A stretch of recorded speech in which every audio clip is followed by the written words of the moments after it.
About 15 years ago, I built myself an industrial strength sawhorse for cutting logs.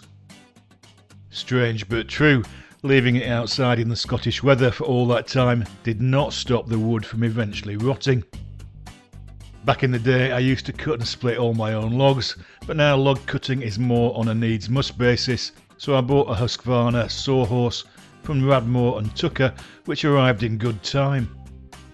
I recently bought a Husqvarna cordless chainsaw, which is outstanding, so I was biased towards buying their sawhorse over the Stihl equivalent, which is in any case shorter by 30 centimeters.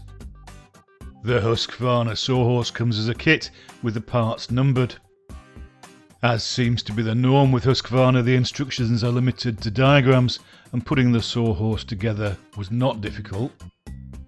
That said, I had to work out the second half of the build by subtracting the parts I'd already used from the overly complex images.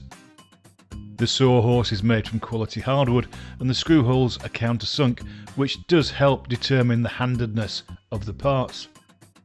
There is a meter measure burnt into one side and it does fold, so I'll store this one in the garage.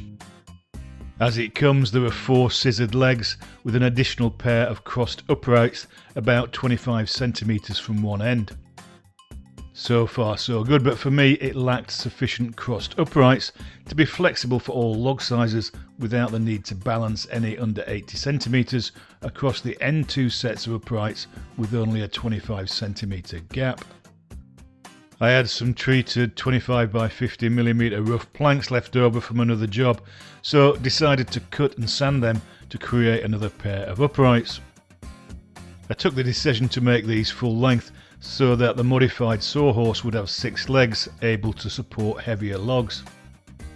I then fixed these to the sawhorse by simply copying the screw positions of the originals, placing them at around the 60 centimeter mark so that I would have a 25, 35 and 40 centimeter gap to accommodate most log sizes.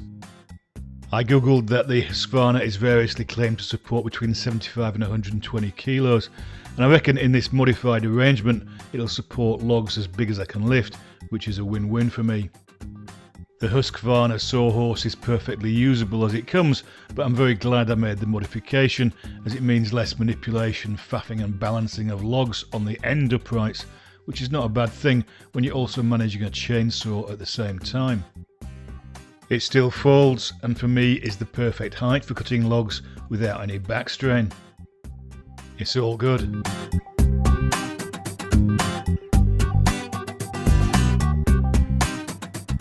So just for reference, this is about 1 battery worth, because I put some in there and